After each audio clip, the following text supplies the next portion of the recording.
All right, everybody. We're back looking really similar because, like I said, we're probably going to do these two at a time. And we are back for Gurren Lagann episode 2. I said I'm going to pilot that thing. Mike, go ahead. All right. Hold on. Give me a second to bring up the... Okay, so episode 2. I said I'm going to pilot that thing. With Lagann in hand, Kamina and Simone take Yoko back to her home village of Littner. Life on the surface world catches up to Kamina and Simone as they find themselves assisting and defending against a new gunman threat and the beastmen who pilot them. After forcibly ejecting one of the beastmen from his gunman, Kamina sees control of his own gunman, which he names Gurren. Of course. So right off the bat, Kamina is the one who basically names the show. Yes. Now, speaking of which, something I failed to mention in the previous episode. God, I love this theme song. It's so good. It's called Sororio Days, which basically means clear. I believe it means clear blue skies or blue sky days. That's what it means. Yes, blue sky days. It's so good. Yeah, but during my first wave of my first anime phase, I used to be obsessed with opening and more so opening themes and ending themes. Yeah. So when I started watching this series, a lot of my nostalgia came from the opening. And as the kids say, it slaps. It do. And if you guys want to hear an English version of it, because there is a very good one, go visit Amelie and her Sororio Days version in English. It's magical. She also does a very good version of Kiss of Death from Darling in the Franxx. She sounds almost identical to the Japanese singer from the intro. It's really good. But, all right, Mike, again, I'll let you get your initial thoughts before I go on. So, in the last episode, we mentioned a character played by Stephen Bloom. And how should I describe them? Leron's just the best. That's all you have to say. He's the best. I watched the show. He was one of my favorite people in all of anime within seconds. Yeah, it's hard to disagree. Leron is the best. He has one of my favorite lines in the entire show in the next episode.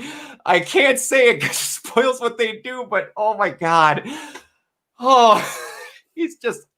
And this is the first role where I'm watching the show, I'm like, I have no idea who that is, but whoever is doing it is doing a great job. And then all of a sudden, I look at the credits of like, that was Steve Bloom? And then there was a really great clip of him on the internet as Leron reading lines from Cowboy Bebop. Oh, God. It's awesome. Oh, yeah. And anybody, we're going to go on a small tangent here. You know, when you go to conventions, mainly they have a person who has like the main 4 things they've done, and it's what they've done recently, and maybe one classical. Steve Bloom ain't like that. I got to meet him in Minneapolis at GalaxyCon, and he had 4 to 5 totes and a index binder so that whoever you liked him voicing, he guaranteed you got to have your signature. So they would just look through and be like, which one do you like? That one? You'd see her uncovering like 4 to 5 totes just full of prints just to make sure you could get it. And if you know Steve Bloom, he has done a lot to quote Harry from Dumb and Dumber. Or Lloyd, I'm sorry, Lloyd from Dumb and Dumber. Anyway, back to this. Go ahead. A lot of what I loved about this episode, besides Leron, is just kind of seeing like the chemistry between this trio continue to develop, and also more mech action because these gunmen they know how to do some damage. Yeah, they do. And I love when the gunman that Kamina commandeers gets introduced. For people that have not played or like played a lot of video games in the 90s and watched anime in the 90s, there's a common trope that when something's going to explode in a picture, it's quite clearly colored a lot more intensely than everything else around it. And you could tell they're like, yep, they're gonna hit that one. The first time I watched this, I was kind of like, he's taking that thing. Because, like, you saw the two green gunmen that are kind of like blase designs, and then this long, lanky, hardcore, freaking weird one pops up. I'm like, that one's going to stay for a while, or they're going to take it because it has a similar color scheme to Lagann. And I'm like, yeah. And, oh, man. It's just immediately he sees it. I get chills just looking at it. I'm going to pilot that thing. And then one of the best moments, and I forget about it every time I watch the show, Yoko breaks the fourth wall, turns to the camera and sees, I don't get where he gets his confidence from. And then it cuts back to everybody else, and you get to see that Yoko is literally looking at nothing and talking into the void. I love meta humor like that. Exactly, especially when it's done well. And but the main thing that I loved when I got up here is you got to see a little bit of what the world is like. It's just barren, and they're just another pit over there, and they're just trying to survive like everybody else, except they're on the surface. So they're still struggling too. And they're getting used to what all that was. And you get the little lesson from Yoko about how they're not sure about civilization. And like you figure out Kamen and Simone don't even know how to read. Like they just don't want to talk. Like that was interesting to me about like what limited technology and how they get by with that going on. Yeah, details like that I really appreciated. That like it kind of reveals like how primitive life under the surface was. How really pretty much all they ever did was dig. Yeah, and you got dig and survive. Food. Yeah, and you got paid food to dig. And then other than that, it looked like they just basically had lights out. And like that made me want, like you see No, you see the same one twice. Technically, you see two other villages throughout the rest of this, and each one of them is really cool, especially the very next one. You get to see how each of them interpret life with seeing the gunman. It made me wish that I will openly say this thing had the perfect amount of episodes. There's no filler. It's exactly what is all needed. There's one episode that's filler. I'm lying. There's one episode that is very much just weird, but it gets its job done. But yeah, it just made me want to see more of how the people that were underground thought the world was, because they only had their surroundings.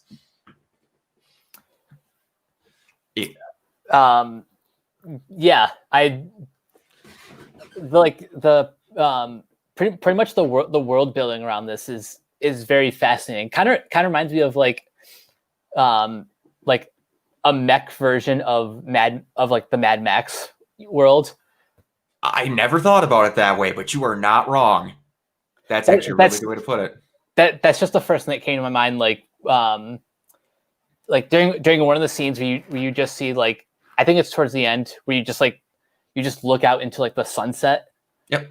That's just like kind of gorgeous imagery that I love seeing from these filmmakers. Oh yeah, absolutely. And like you're seeing again, talking about the world of Mad Max, like it's just as messed up and stuff happens. Like they come across a skeleton just in the middle of the thing, and like Simone and Colin are shocked by it, and they're kind of like, "Yeah, that's Tuesday."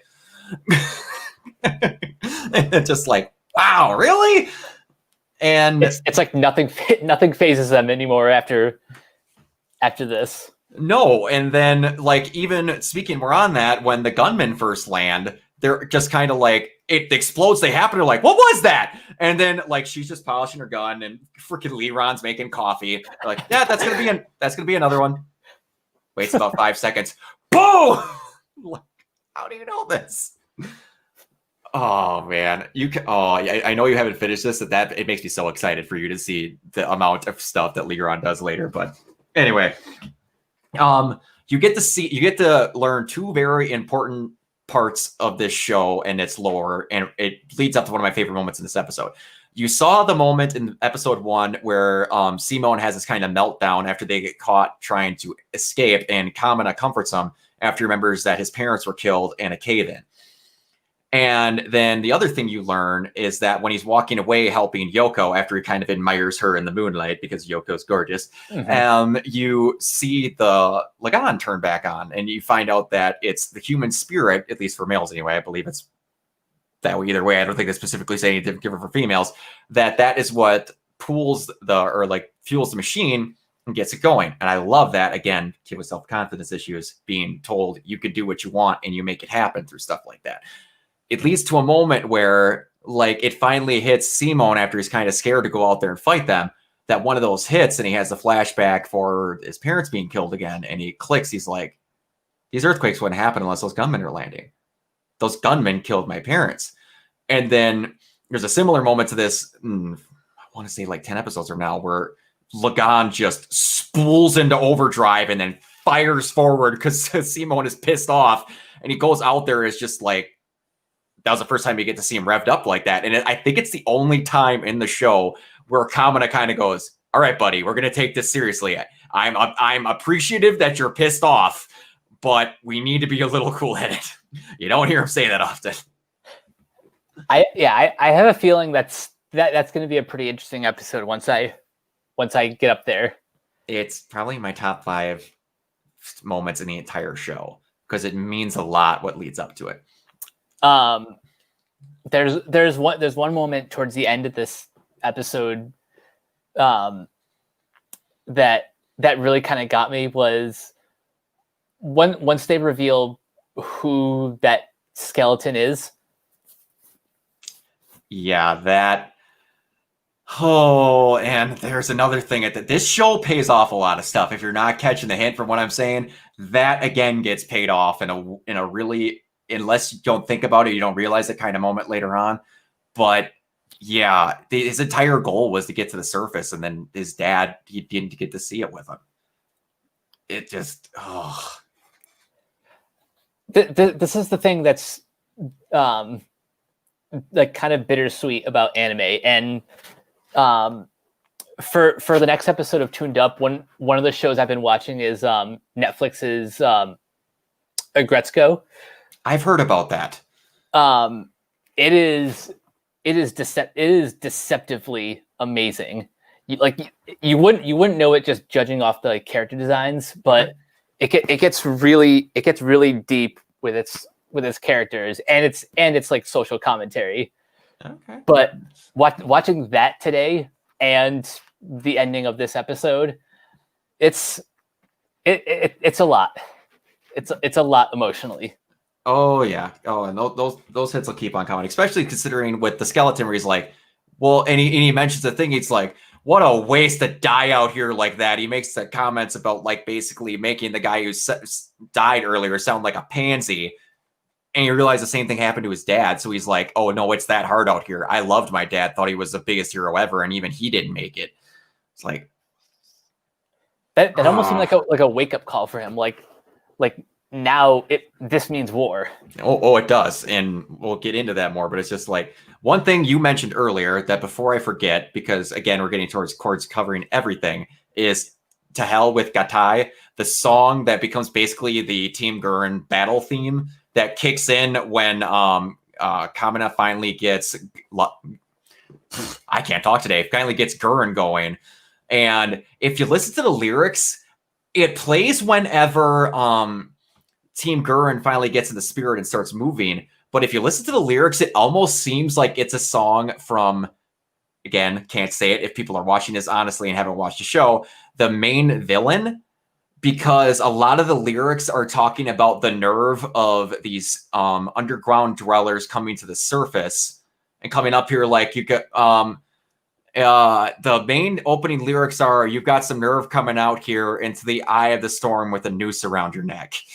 Like gets nuts. But yeah, this whole show's got great music. Just the second when you finally hear Rap is a Man's Soul, but you don't hear it till later on. And then there's an alternate version with piano called Liber Me from Hell. Might be 2 of my favorite pieces of music ever. It's just nice. The best. But yeah, it's it's very cool to see that, again, with humble beginnings, no one's trying to do stuff. It's the beginning of a small rebellion that you get to see where it's like, no, we just fight them off and then we kind of just live with it. And then they're like, no, let's go steal that thing. You're an idiot. Holy crap, he stole that thing. And they're just like, we might be able to fight people with this. And like Leron, to my knowledge, has never gotten to see the inner workings of a gunman until all three of them made it to the surface. This thing is just interesting. Keep your mitts off. I'm trying to remember the exact line he says when he's trying to tell T-Bone how to turn the drill on. He's like, you just thrust your core drill in there and give it a big old manly twist. Yeah. If you can't tell, I love Leron. Leron is the best. I love him, and you are going to love him too. It's just, I didn't even know how to describe him at first because this was made originally in 2007. That was before this was a lot more common of a thing. So the fact that he's just like, everybody else is pretty normal or like pretty out of the box standard unit of like an anime person, then they just chuck Leron in there to kind of be like, he's here, or they're here. You're going to deal with them. I'm trying so hard to not call him a he, because he point blank says it's a little bit of both, kind of like I'm both man and woman. And that's the first time you see him bend over the gunman, and you see he's wearing pink heels. They are a strange character, but that's exactly why I love them. Exactly, and this whole cast gets full of just personalities. Like when we finally get to meet Keaton. He's like an old oil greaser from New York in like the late 70s, but there's no point of why he should be that way. But he just is. And I love that. Like all these people grew up in different villages and they just develop these personalities they shouldn't have, but it's just that's who they are. And I love it. It's what just makes your shows interesting. You get nobody that's too samey and you get better interactions that way. But that's kind of the reason why I love mech anime. This to me, and also Darlene. I'm going to mention Darlene a lot because as we go on, Darlene took a lot of interest from this. Like you said, Trigger is made up of a lot of ex-Gainax people. Mm-hmm. And this is a mech show that obviously has the mech action, but the mech action is kind of just the vehicle to get you where they want to go with the story of what's going on with the human counterparts in it. And I really, really appreciate that. And then like there's some episodes that have a lot less gunman fights. But then towards the end, they're like, we realized there was a lot of drama. Now you're going to see some bots beat the shit out of each other for a long, long time. And yeah, I need to stop talking about how the end of the show gets because I'm going to end up splurting something that I shouldn't. It's just really good and I can't wait. But yeah, any final thoughts? And again, I'm going to ask you this every episode if there's anything you want to change. And if you can't come up with anything, it's fine. I'm just asking as a general opinion. I know we're only 2 episodes into the series, but already I have a hot take. Go ahead. Go right ahead. My hot take is that I think I prefer a show like Gurren Lagann to something more serious like Neon Genesis Evangelion. Okay. Now to be fair, I haven't like revisited that show in a while. It probably just deserves another fair shake, but easy to see now since for everyone that doesn't know, you had to sacrifice a goat and like kill 3 children to watch Neon anywhere until it got on Netflix. You had to try your hardest. So anyone who has not revisited it, I don't blame you because it was super hard, but go on. I just kind of felt at the time like Neon Genesis was a little bit too serious for my taste because, you know, with mech anime, you got to have some fun to it. Like at the time, one of my favorites was G Gundam because it was basically like Rocky, but Rocky with mechs. That is man, you are really good at comparatives. Well, you're more of a movie nut than I am. And I've watched more on the animated side, but like, yeah, that is really good. That is 2 masterclass comparisons you've made so far. Dang, nice. But yeah, and I appreciate that. I get that. I'm kind of the same way too. Like I like serious tones. Like again, Darlene is a more serious version of this, but there's obviously a different plot line to it, but it attempts the same kind of version of the mechs are the fights that drag the stories along. But Yeah, you're playing Rock'em Sock'em with giant robots. Like, eventually you have to have some levity. Otherwise, sometimes it gets a little bit too much. Like, especially, I will agree with you in Neon. The ending of Neon is weird. I don't know if you remember it all, but it's basically the main character having a mental breakdown and everyone cheering for him. Okay, yeah, I vaguely remember. It's so weird. I mean, the show is awesome. It was a, what do I want to say? It was a cultural phenomenon at the time for what had happened. But everyone's tastes are different. And that was a very hot take, but I appreciate that hot take. And to be fair, it's not for all anime. It's specifically for this genre. Yes. Because sometimes I will prefer some darker stuff. Like, I'm trying to find more horror anime, especially for next month. Have you seen Tokyo Ghoul or Parasite? I don't think so. Okay, so I'm not Tokyo Ghoul and Parasite are more on the horror side, but if you want one that is just horrific and violent, you should watch Elfenlied. Okay, I've seen the pilot of Elfenlied. Yeah, there's very few episodes where I have seen an anime where the protagonist just murks some people and they have been so justified in all of their actions. You go, girl. They screwed you over. Like, for spoilers here, for people if they're going to rewatch it, I can't remember the exact name or names of characters because I have not watched it in a long time. But the main character, again, their species, I can't remember the name, but she has mainly these attacks where it's like basically needles off strings, but you can't realize it. They're like ethereal tentacles, kind of.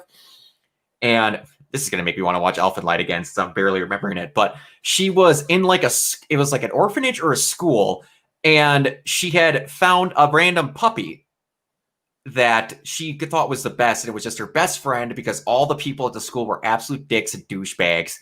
And then this is what kept her good. It kept her sane. It made her just happy. She was the most happy she'd been in the entire episode, and she was just great. The bullies take the dog and beat it to death. Ooh. Physically beat it to death and then leave it for her to find her. It's like John Wick, but a million times worse. And I was just like, nope, you are all going to die, and I'm going to cheer her on while she does it. I hope they show every second. Yeah, that's my reaction anytime puppies or children get murdered like that.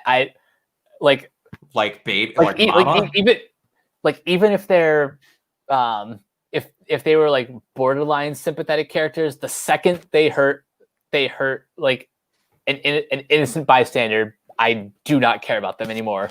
Nope, they're gone. Done. There's very few things than like children or dogs especially. I have been a cat person most of my life, and then later on became having dogs. But you don't hurt people's pets, you're done. You're gone. But all right. Anyway. Yeah, that was a nice little tangent. That was a nice little tangent. But going back to Gurren Lagann episode 2. I said before that episode 1 was a great pilot. Episode 2 introduces probably the best, the best side character. It does. You get to meet the main crew of this anime really quick. And it's just like, you basically don't gain that many other. There's a couple here that you see a lot more than the person from the main episode, but just like, they knock it out of the park with the first side guy that you get to actually side person that you get to meet. It's just, man, I can you think of, I will try and think of a show other than like Power Rangers and Tommy for the level of how much I loved a character. Who was the main first side character that you loved just genuinely as much as the main crew? Like on the same level? This is tough. Man,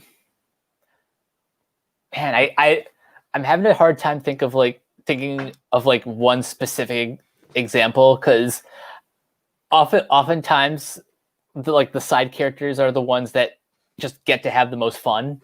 Yeah. Let's see. As far as like some of the earlier examples, All right, you know what? This counts. Genie from Aladdin. There you go. Exactly. There you go. Okay, like that. yeah, that turned out to be perfect. Exactly. Because he's technically on the cast and whatever, but he's the guy that just basically is there as a side. He gets to make all the fun and help him out. But yeah, you're right. That totally works. But all right, there we go. We got 2 down. Like I said, I'm not going to say the exact weekend it goes up because you have a really cool thing coming. But I'm really glad we got to do this. These both have turned out awesome, and we're really starting to get into the dirt now with the next two or three recordings. The stuff happens that everyone talks about from this show, but we will get there. So we're probably going to do, if it's okay with you, we're going to do 2 the next time and then 3 after, because that is the penultimate of the start of the journey in this thing. So yeah, there we go. I cannot wait to see more of this. Oh yeah, and I'm glad I get to do this with you, man. I'm glad you're enjoying it. It's I can't, like I said, I've said many times, and you've heard me babble about this show for forever. I can't put into words enough about how much I freaking love this show. And I'm glad to have you here with me do it. And speaking of you, where can everybody find you? You guys can find me on Twitter and Instagram at CaptainK42. Check out all my quick thought reviews on letterboxd.com/CoachK42. Look for me in all the various Facebook groups just at my name. And check out my podcasts on renegadepopculture.com. I'm the host of Tuned Up, our newest superhero podcast, Capes. Yes. And I'm usually appear on other assorted programs. You can find us on Anchor and Spotify. Follow us on Twitter at RenPopCulture. And of course, check out our website, renegadepopculture.com, which I'm sure you'll find this video on as well. Yes, exactly. Like I said, we just got to get her edited up and over to Kiona, which I should start prepping more since I have started to be on the podcast. Thank you again, Kiona, if you see this, for having me on so much, dude. I'm having a ton of fun. We always used to do stuff together on something else. I won't say what because we don't need to get into it. But it's basically an old group of people that used to work somewhere, and now we're together again, and it's awesome. We just did an X-Men one quite recently. We're going to have another free-for-all podcast. I never got to be on the last one, so I'm really excited. Free-for-alls are a lot of fun. All right, I'm quite excited about that. You can find me at everywhere at, let's see if I can do this. I'm bad with directions, our version on camera. Organoid Zero. You can find me that at everywhere, mostly the YouTube channel you're going to see this video on. And on Twitch, I'm getting really close to affiliate. Probably have it by the time this video goes up, which makes me quite excited. If you want to see me hang out with me, play some video games, it's all good. And also, again, like Mike said, please check out Renegade Pop Culture, the Facebook page, the website, all the podcasts. People are amazing there, and they put out a great product, and I'm glad to be a part of it. As little as I am, it's awesome. We will see you guys next time. Always remember, spin on. Take care of yourselves. Peace.